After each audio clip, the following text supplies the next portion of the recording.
Princess Elle stood before the tall mirror in her chamber, watching as three attendants fastened the ceremonial armor silk across her shoulders. The fabric shimmered like liquid moonlight, beautiful and suffocating all at once. Tomorrow she would wear this during her wedding to Commander, and the weight of it felt like chains. Outside her window, the capital city of gleamed under twin moons. Crystal spires rose into the purple sky, connected by bridges that glowed with bioluminescent vines. Gardens filled with singing flowers stretched as far as the eye could see. This was her world, her responsibility, her prison. "You look radiant, my princess," one attendant whispered, but Elle barely heard her. The door burst open with such force that all four women jumped. Lady Bai, Elle's younger sister, rushed in with wild eyes and trembling hands. Her usually perfect hair hung loose around her face, and she clutched a data tablet against her chest like a shield. "Everyone out," Bai commanded, her voice shaking but firm. "Now." The attendants looked to Elle, who nodded. When the door closed behind them, Bai collapsed into a chair, her legs unable to hold her any longer. "What happened?" Elle asked, kneeling beside her sister. "Are you hurt?" "I found something," Bai said, holding up the tablet. About the wedding. Elle, you can't marry him, you can't." Elle took the tablet and began reading. Her eyes widened with each line. Military deployment schedules, communications between and other commanders, plans to position troops around the palace, around government buildings, around their mother's private residence. And there, buried in coded messages that Bai had somehow decrypted, was the truth. The wedding was never about love or alliance. It was about power. Planned to use his marriage to the crown princess as legitimacy. Once he had that, he would move against the empress. A military coup disguised as a wedding celebration. "Mother needs to see this," Elle said, standing quickly. "We have to warn her, cancel the wedding, arrest before." "It's not that simple," Bai interrupted. "I already thought of that, but if we cancel now, we'll know we discovered his plan. He'll move immediately. His forces are already in position. We're not ready for civil war. Half the noble houses support the military faction. If fighting starts now, thousands will die." Elle felt the walls closing in around her. Every path forward led to blood and chaos. If she married, he would eventually destroy everything she loved. If she refused, war would begin immediately. There was no good choice, only different kinds of disaster. "There has to be another way," Elle whispered. "There has to be." But even as she said it, she knew the truth. She had been raised from birth to put duty above everything else, to sacrifice her own happiness for the good of the empire. That was what it meant to be royal. That was what her mother had taught her. The individual didn't matter. Only the empire mattered. "I'll go through with it," Elle said quietly. "The wedding, I'll marry him and we'll find a way to stop him afterward, somehow." "No," Bai grabbed her sister's arms. "You can't. Elle, once you're his wife, you'll be under his control. You'll give him exactly what he wants. There has to be another answer, please, don't give up." But Elle had already made her choice. She had always known her life wasn't really hers. It belonged to duty, to the endless weight of the crown she would someday wear. "Leave me," she told her sister. "I need to rest before tomorrow." Bai left with tears streaming down her face, and Elle returned to the mirror. The woman staring back at her looked like a stranger, beautiful, regal, and utterly trapped. Meanwhile, thousands of light years away, in a completely different part of the galaxy, Ho was having a very bad day. His cargo freighter, the Wandering Star, rattled and groaned as it limped through a debris field near the outer rim. Warning lights flashed across his control panel in a festival of red and yellow. The navigation computer had been glitching for weeks, but Ho kept putting off repairs because parts were expensive and cargo runs didn't pay like they used to. "Come on, baby," he muttered to his ship, patting the console like it was a nervous animal. "Just get me to the station, then I'll get you fixed up proper, I promise." Humans were still new to the galactic community. First contact had happened only 15 years ago, and most alien species viewed humanity as primitive and unremarkable. Humans lived short lives, came from a heavy-gravity world that most species found uncomfortable, and had no special abilities. No telepathy, no advanced technology, no natural weapons. Just stubborn determination and the ability to survive almost anything. Ho had been running cargo for 5 years, scraping together enough credits to keep his ship flying and himself fed. It wasn't glamorous work, but it was honest. He delivered medical supplies, terraforming equipment, and occasionally passengers who didn't ask too many questions. The navigation computer beeped, and Ho frowned at the reading. Something was pulling at his ship, a gravity well where none should exist. "That's not right," he said, fingers flying over the controls. "That's definitely not right." Before he could change course, space itself seemed to tear open in front of him. A swirling vortex of light and darkness appeared, and the wandering star was sucked toward it like water down a drain. Ho grabbed the controls with both hands, fighting against the pull, but it was useless.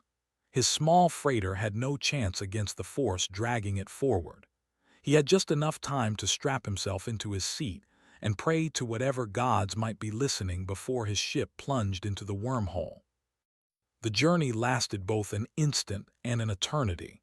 Colors that had no name streaked past the viewport. Ho's stomach turned inside out. Every atom in his body felt like it was being pulled in different directions. Then, as suddenly as it began, it ended.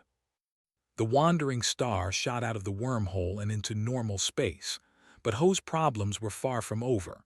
Alarms screamed as his ship hurtled toward a planet at impossible speed. His engines were dead. Stabilizers were offline. He had no control at all.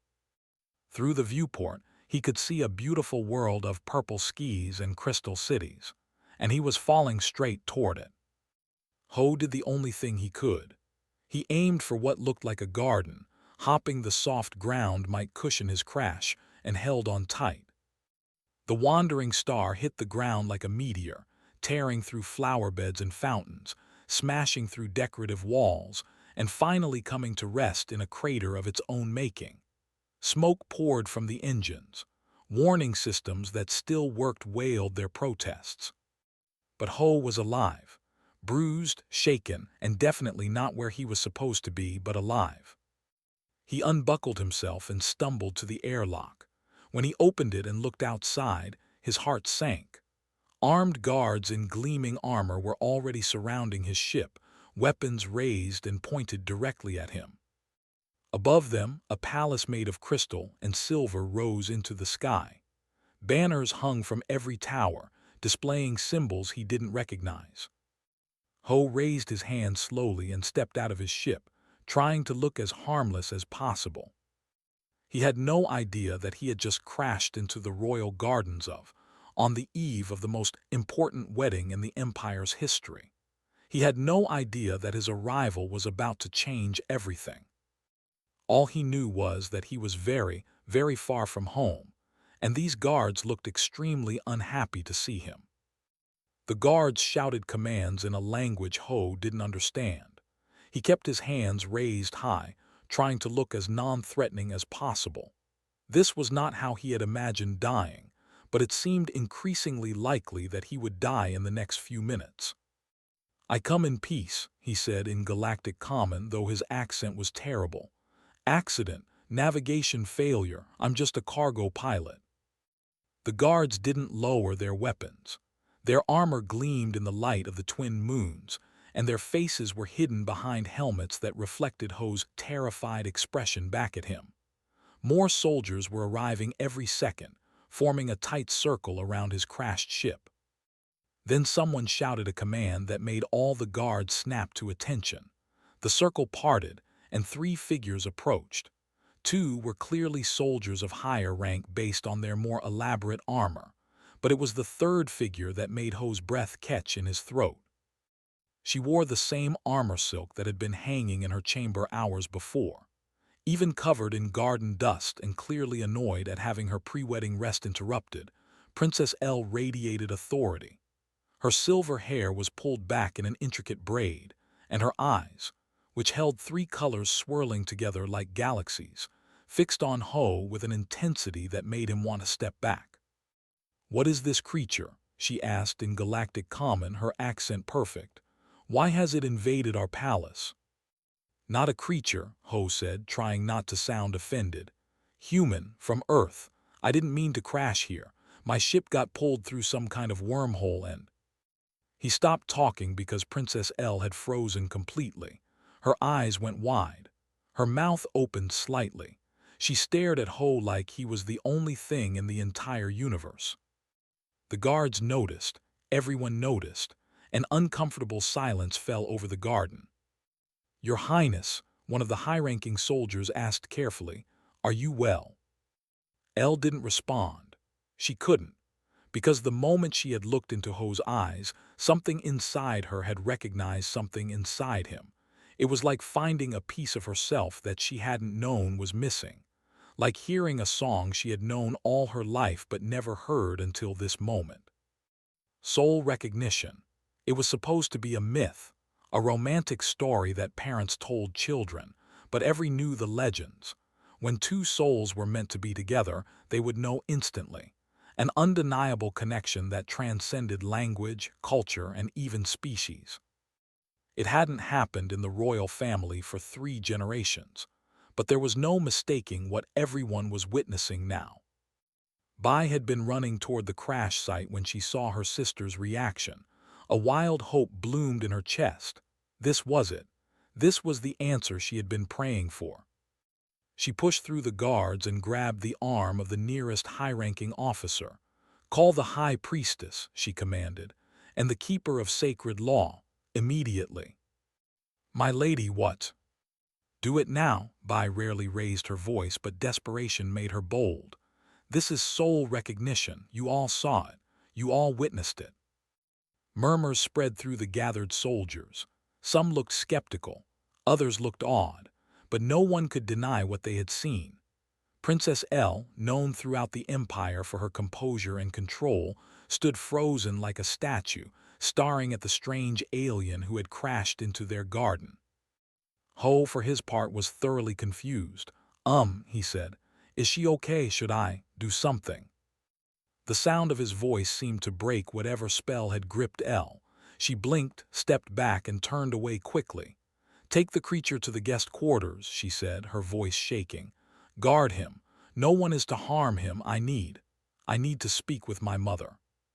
She walked away quickly, almost running, leaving everyone staring after her. Within an hour, the palace was in chaos. The High Priestess confirmed what everyone already knew: soul recognition had occurred. Ancient texts were pulled from the library. Legal scholars argued over implications.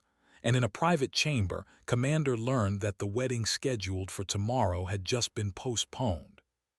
"What do you mean, postponed?" he snarled at the messenger who brought the news. "The preparations are complete. The guests are arriving. The Empress herself approved." "The sacred law is clear," the messenger said, trembling but determined to deliver the full message. "When soul recognition occurs, the affected party has the right to postpone any arranged union for 1 lunar cycle, to explore the connection, to determine if it is true."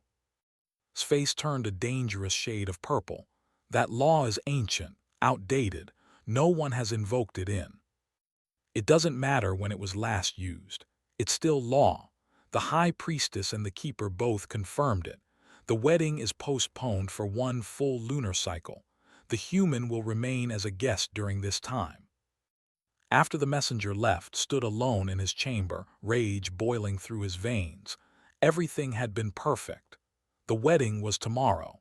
His forces were in position. In 3 days he would have moved against the Empress, and no one would have been able to stop him.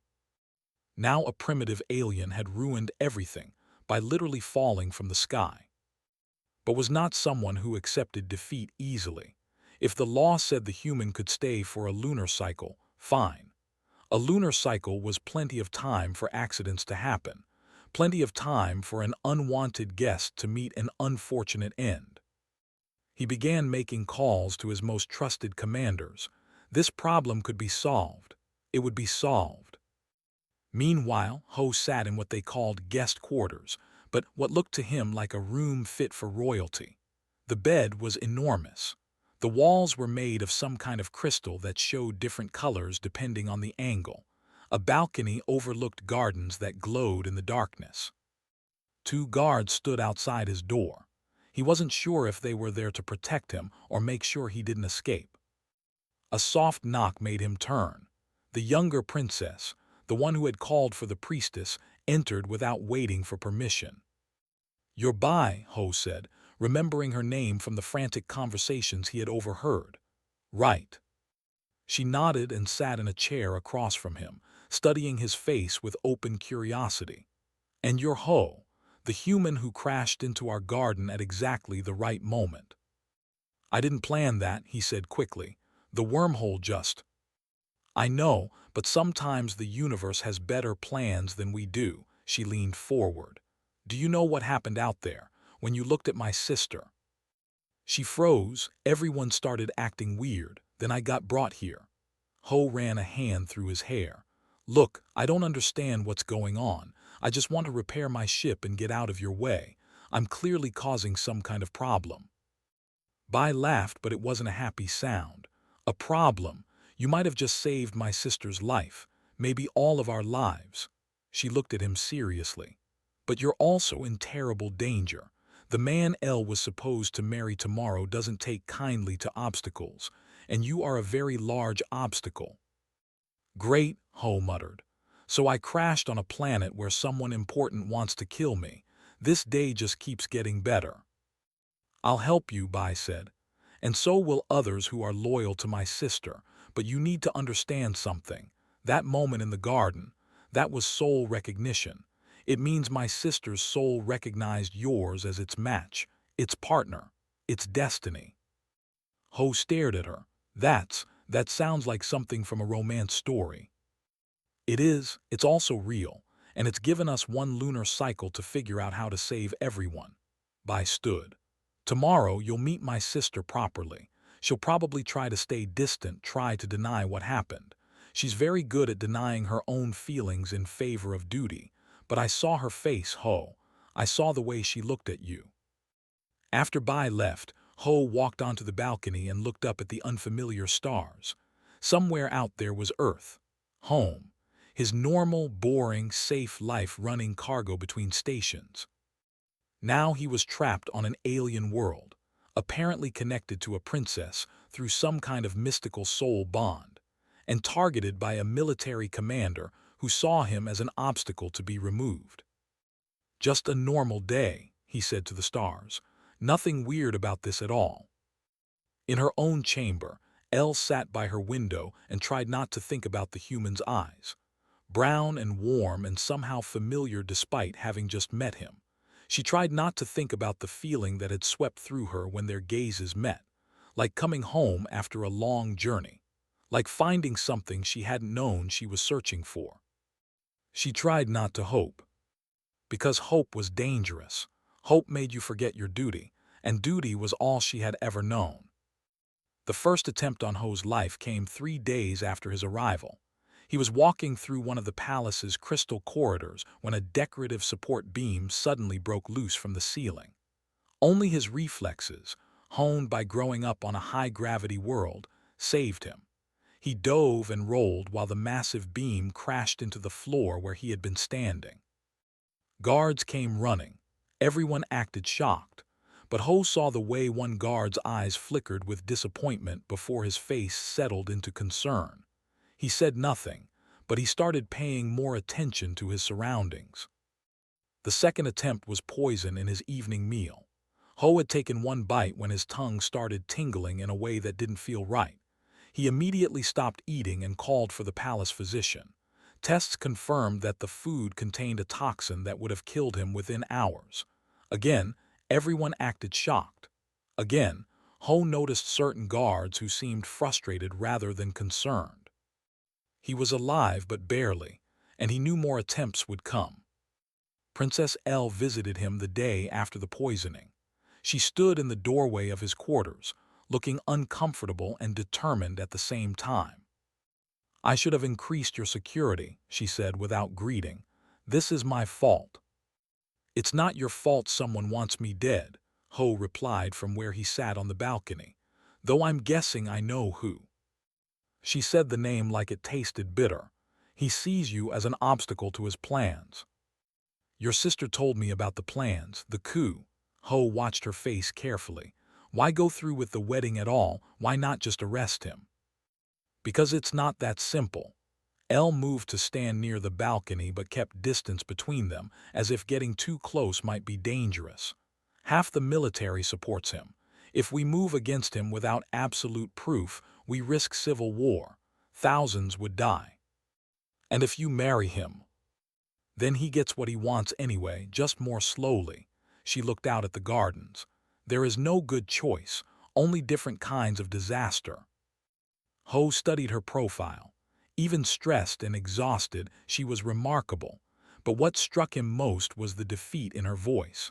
Like she had already accepted that her life wasn't really hers. "That's a terrible way to live," he said quietly. She turned to look at him, surprised. "What?" "Thinking you only have bad options, giving up before you even try to fight." He stood and moved closer, though he respected the distance she seemed to need. "On Earth, humans have survived so much. Ice ages, plagues, wars, natural disasters. You know how, not by accepting defeat, by being too stubborn to give up, by finding new options when the old ones didn't work. That's easy to say when it's not your people's lives at stake." "Maybe, but it's also true." Ho smiled slightly. "Besides, I'm a human stuck on an alien planet where someone keeps trying to kill me. I've got some stake in this now, too." Elle found herself almost smiling back. "You should leave. When your ship is repaired, you should go back to your home. This isn't your problem." "Probably, but I don't think I will." He met her eyes, and she felt that jolt of recognition again. "Something tells me I'm supposed to be here." She left quickly after that, but she didn't increase his security. Instead, she assigned Bai to check on him daily. The younger princess was delighted to have an excuse to spend time with the human. Bai brought him books about history. Ho told her about Earth, about democracy and human rights, and the idea that people should choose their own leaders. She listened with wide eyes, like he was describing a fantasy world. "But who decides what's right if not the rulers?" she asked. "Everyone does, together. It's messy and complicated, but it's better than having one person make all the decisions." Ho shrugged. "At least that's the theory. We don't always get it right." The third assassination attempt came a week later, and it almost worked. Someone had sabotaged the palace's water purification system, introducing a toxin that affected differently than humans. Several servants fell ill before anyone realized what was happening. Ho, who had training in basic engineering from his years maintaining his ship, offered to help investigate. He spent hours in the maintenance tunnels beneath the palace, tracing pipes and checking systems. When he found the sabotage, he also found something else, evidence that pointed directly to his most trusted commander. But more importantly, Ho was able to fix the problem using techniques that engineers hadn't considered. He rerouted the water flow, bypassed the contaminated sections, and restored clean water to the palace. In the process, he saved dozens of lives. Word spread quickly. The strange human wasn't just a victim of assassination attempts. He was useful, helpful, brave. Servants who had been wary of him started greeting him warmly.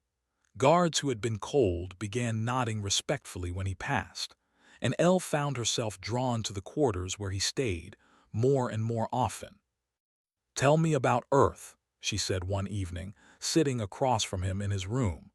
It had become almost routine now, these evening conversations. Her duty said she should stay away, but she found she couldn't. So Ho told her. He described oceans that covered most of the planet, mountains that reached into the clouds, cities where millions of humans lived together in controlled chaos. He told her about seasons and weather and the feeling of rain on your face. It sounds harsh, she said, difficult to survive. It is, but that's what made us strong. We had to adapt or die. We learned to live anywhere, eat anything, survive everything. He leaned forward. Elle, you keep saying you don't have choices, but maybe that's because you've never had to fight for them. You were born into duty, raised in it. What would you choose if you actually could choose? She was quiet for a long time. I don't know, she finally whispered. I've never let myself think about it. Maybe you should start. The next morning, there was another assassination attempt. This time it came during a training exercise in the palace courtyard. Someone had tampered with a weapons platform, causing it to malfunction and spray deadly energy beams in all directions. Servants scattered, screaming. Guards dove for cover. And Ho, who had been watching from a balcony, saw a young servant girl frozen in fear directly in the weapon's path. He didn't think. He just moved. His human reflexes, faster than reflexes in the lower gravity, carried him across the courtyard in seconds. He grabbed the girl and threw himself behind a stone pillar just as energy beams tore through the air where they had been standing. When the weapon finally powered down, Ho looked up to find Elle staring at him from across the courtyard. She had her hand over her mouth, and her eyes were wide with fear. Not for herself, for him. That night she came to his quarters again, but this time she sat closer. This time she let him see the fear she had felt when she thought he might die. You could have been killed, she said. So could that girl, so could a lot of people. He shrugged like it was nothing, though his hands were still shaking slightly from the adrenaline. That's just what you do, isn't it? Help when you can, save who you can. Is that what humans believe? The good ones do. Elle looked at him for a long moment. Then she did something she had never done with anyone except her family. She reached out and took his hand. The touch sent electricity through both of them. Ho's breath caught. Elle's eyes widened. I'm scared, she whispered. I'm scared that if I let myself want this, want you, it will destroy everything. But I'm also scared that if I don't, I'll regret it for the rest of my life. Then stop thinking about everything else for a minute, Ho said quietly. Stop thinking about duty and empire and what you're supposed to do. What do you want? She looked at their joined hands, at his face, at the future she had never let herself imagine. I want to choose, she said. For once in my life I want to choose. Somewhere in the palace, Commander received a report that his latest assassination attempt had failed. His patience was running thin. The lunar cycle would end in 2 weeks, and the human was still alive. It was time to move from subtle attempts to something more direct. If the human wouldn't die, then would have to accelerate his plans. The coup would happen early, and the human would be the first casualty of the new regime. He began moving his forces into final positions. Soon, very soon, everything would change. The lunar cycle was nearly over. In 3 days, Elle would have to make her final decision about the wedding. The palace buzzed with tension as everyone waited to see what the princess would choose. Ho spent most of his time working on his ship. Palace engineers had helped him repair the worst of the damage, but the navigation system was still unreliable. Not that it mattered much. Even if he could leave, he wasn't sure he wanted to anymore. He had fallen in love with Elle, completely, impossibly in love with an alien princess from a world nothing like his own. And the terrifying part was that she loved him back. He saw it in the way she looked at him, heard it in the way she laughed at his stories, felt it in the careful way she touched his hand when she thought no one was watching. But love wasn't enough, not when an empire's future hung in the balance. Bai found him in the repair bay, staring at his ship without really seeing it. She's going to go through with it, Bai said without greeting. The wedding, she's decided. Ho felt something inside him crack. When? She'll announce it tomorrow. She says it's the only way to avoid civil war, that her feelings don't matter compared to thousands of lives. Bai's voice shook with anger. She's giving up, choosing duty over everything else, over herself, over you. Maybe she's right, Ho said quietly. Maybe one person's happiness really isn't worth thousands of lives. Don't you dare agree with her. Bai grabbed his arm. You're the one who taught me about choosing, about fighting for what's right. Where's that human stubbornness now? It's different when it's real, when people you care about could die. People are going to die anyway, Bai's voice echoed through the bay. If she marries, he'll eventually kill all of us. Mother, me, Elle herself once he has what he wants. I have proof now. Documents, communication records, plans for after the coup. He's not trying to reform the empire. He's trying to turn it into a military dictatorship. Everyone who opposes him will be eliminated. She shoved a data tablet at Ho. I've been investigating, carefully, secretly. This is what I found. But when I showed Elle, she said the same thing. That we can't act without risking civil war. That her duty is to keep the peace, no matter the cost. Ho scrolled through the documents. His galactic common wasn't perfect, but he understood enough. Execution lists, prison camp plans, forced conscription orders. This wasn't just about power. This was about transforming an entire peaceful society into a war machine. She has to see this, Ho said. Really see it, understand what she's choosing. I told you, she did see it. She understands.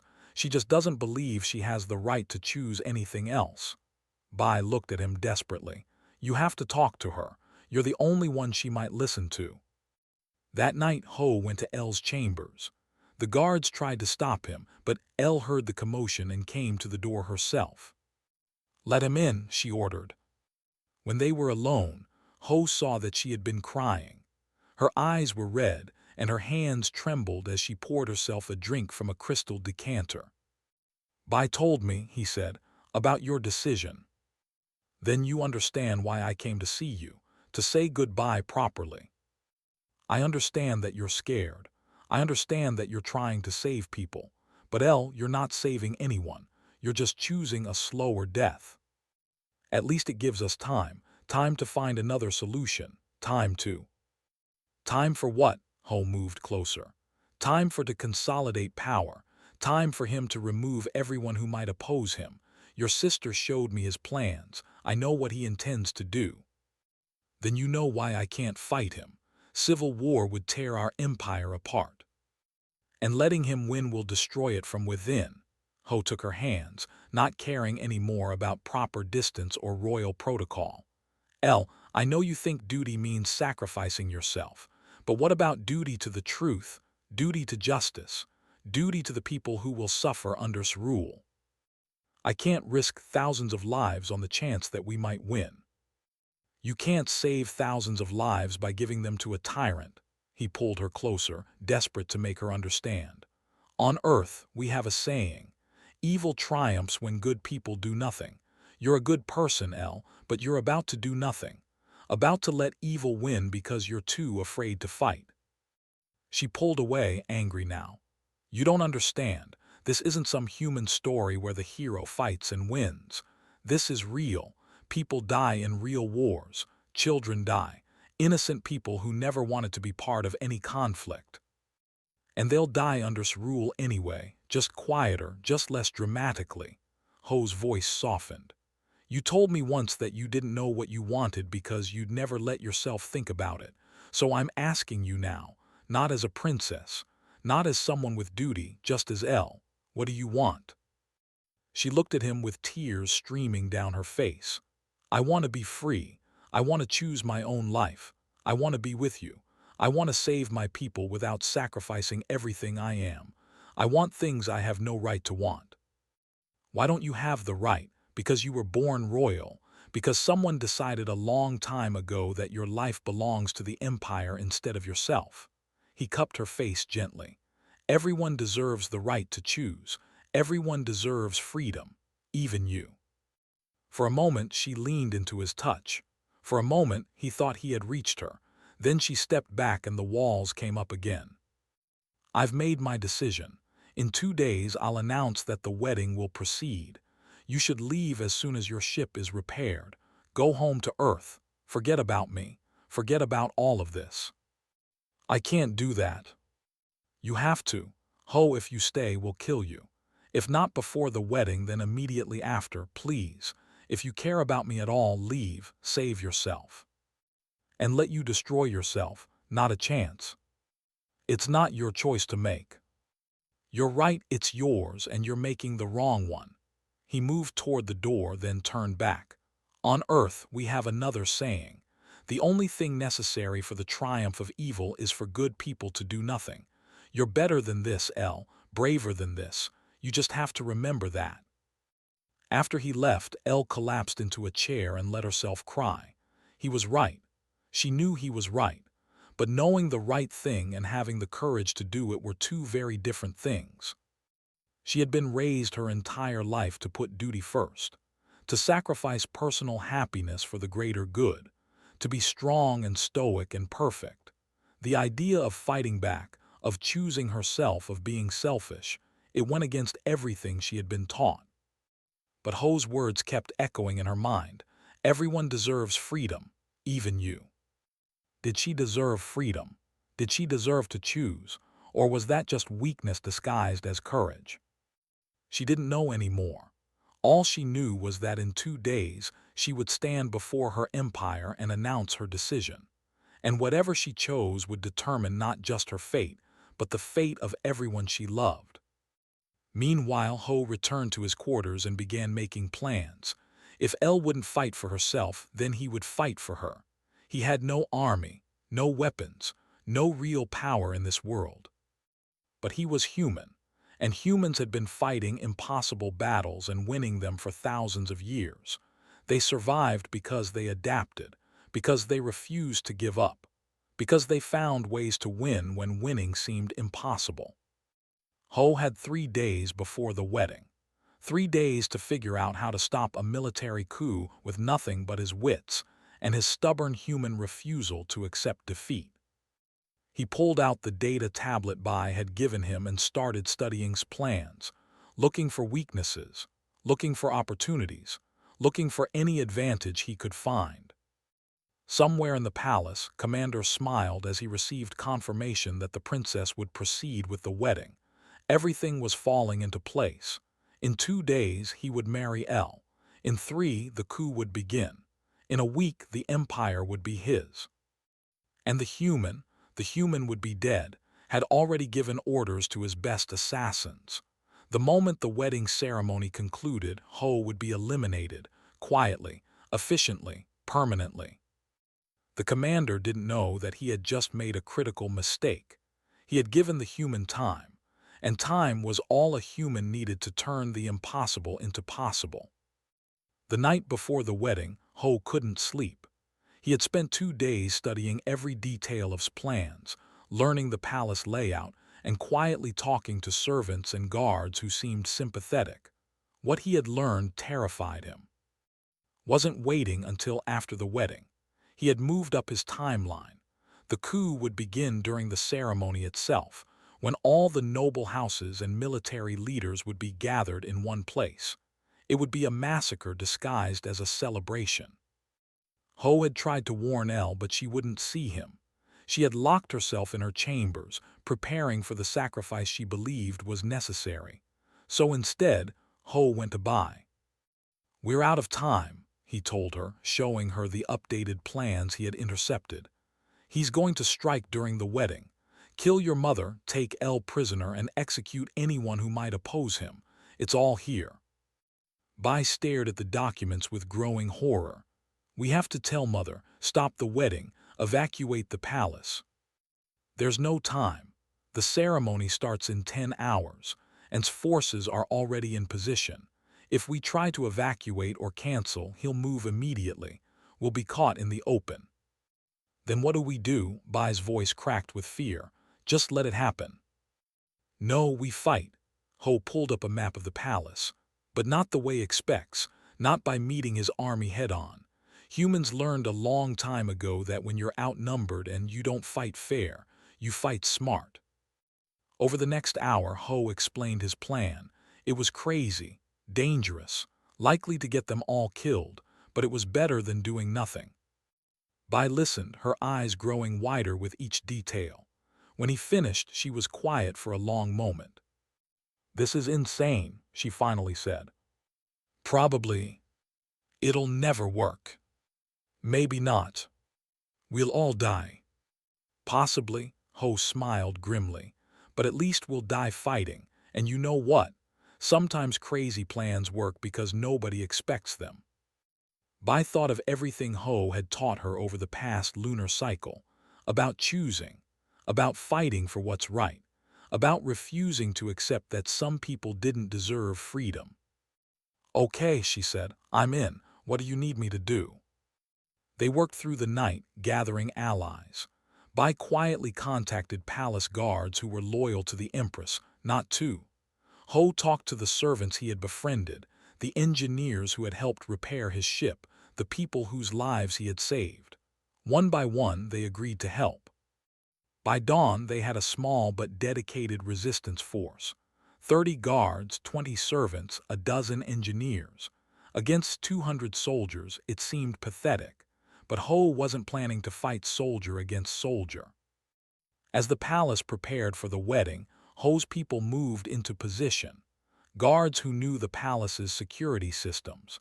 Engineers who understood the power grid and defensive systems. Servants who could move through the palace without attracting attention. The wedding ceremony was scheduled for noon in the Grand Hall, a massive room of crystal and silver that could hold 1,000 people. As guests arrived, soldiers subtly positioned themselves at every exit, every corridor, every strategic point. They were ready to seal the hall and begin the massacre. What they didn't know was that beneath their feet, in the maintenance tunnels Ho had explored while fixing the water system, the human and his allies were preparing their own surprise. Elle dressed in her wedding armor silk, each piece feeling heavier than the last. She looked at herself in the mirror and barely recognized the woman staring back. She looked like a ghost, like someone who had already died but didn't know it yet. Bai came to her chamber one last time. "Please," she begged, "please don't do this. We have a plan. Ho has a plan. We can fight." "No," Elle said firmly. "I won't risk your lives. This is my choice and I've made it." "It's not a choice if you only see one option." Bai grabbed her sister's hands. "The human taught me something. Sometimes the bravest thing you can do is admit you're scared and fight anyway. Please, Elle, be brave. Choose yourself. Choose us. Choose to fight." But Elle shook her head and walked toward the Grand Hall, toward her fate, toward the sacrifice she believed was necessary. The ceremony began. The Empress sat on her throne, looking tired and sad. Noble houses filled the benches, dressed in their finest clothing, stood at the altar, confident and victorious. And Elle walked down the long aisle alone, each step feeling like a march to execution. She reached the altar. The high priestess began the ancient words of binding. Elle opened her mouth to speak the vows that would seal her fate. Then every light in the palace went out. In the sudden darkness, screams erupted, shouted orders to his soldiers. But before they could react, emergency lights flickered on, not the normal lights but red warning lights that made everything look like a nightmare. And through the halls echoed a voice speaking in Galactic Common, with a terrible human accent. "Attention everyone. This is Ho from Earth. You're all in danger. Commander has positioned soldiers throughout the palace to begin a coup. They plan to kill the Empress and take control during this ceremony. Don't believe me? Look around. Count the soldiers at every exit. Notice how they're blocking escape routes. This isn't security. This is a trap." Chaos erupted. Noble houses looked around and saw what the human said was true. Soldiers stood at every exit, weapons ready. Some of the soldiers looked confused, not aware they were part of a coup. Others reached for their weapons, ready to begin the massacre. His face turned purple with rage. "Seize the human, kill him, begin the operation now." But Ho wasn't done. In the maintenance tunnels, he and his team had taken control of the palace's defense systems. Systems that engineers had designed to be sophisticated and powerful. systems that a human engineer had learned to use in completely unexpected ways. Defensive barriers slammed down, separating soldiers into small groups. Automated turrets designed to stop external invaders turned inward, targeting anyone who drew a weapon. The sophisticated crystal walls that could become transparent or opaque flickered and changed, showing everyone in the grand hall exactly what was happening throughout the palace. They saw soldiers storming the Empress's guard positions, saw the evidence Bai had gathered projected on every surface, saw the truth of what was happening. And they saw Ho, standing in a control room surrounded by loyal guards and engineers, his hands flying over controls he barely understood, using human creativity and desperation to turn technology into something its creators never imagined. In the grand hall, Elle stood frozen, but this time it wasn't fear or duty that froze her, it was realization. Ho wasn't just trying to save her, he was trying to save everyone, and he was doing it with nothing but courage and stubborn human refusal to accept defeat. Drew his weapon, pointed it at Elle. If I can't have the Empire through marriage, I'll take it by force, starting with killing you. Elle looked at the weapon, at its twisted face, at her mother, at Bai, at all the people who had trusted her to protect them, and she made a choice.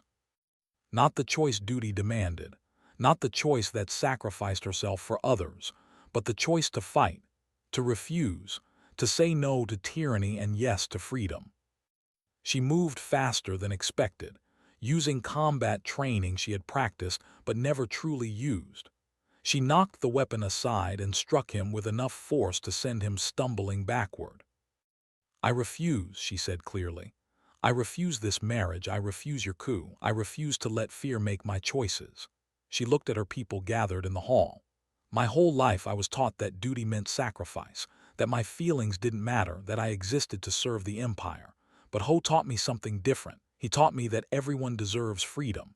Everyone deserves to choose, even me, especially me. Because if I won't fight for my own freedom, how can I fight for yours? Through the palace, Ho heard her words broadcast on every speaker. He felt his heart swell with pride and fear and love. Thence remaining loyal soldiers began their assault. They attacked the control room where Ho had positioned himself. They tried to breach the barriers separating them. They fought with the desperation of people whose plans had fallen apart. What followed was chaos, but it was chaos on Ho's terms. He used every trick he had learned surviving on harsh Earth. He created improvised weapons from palace technology. He set traps using principles of physics that soldiers, trained in rigid military doctrine, never anticipated. He fought dirty, fought creative, fought with all the unpredictable innovation that made humans survivors. And he wasn't alone. Bai coordinated loyal forces throughout the palace, showing courage she never knew she possessed. The Empress, once freed from the threat in the grand hall, noble houses who had been waiting for someone to stand against. Palace guards who realized they had been manipulated turned against the coup leaders. The fighting lasted through the day and into the night. Ho's control room was breached 3 times. Each time, he found a way to escape, to adapt, to survive. His human endurance, trained by Earth's punishing gravity, let him keep fighting long after soldiers would have collapsed from exhaustion.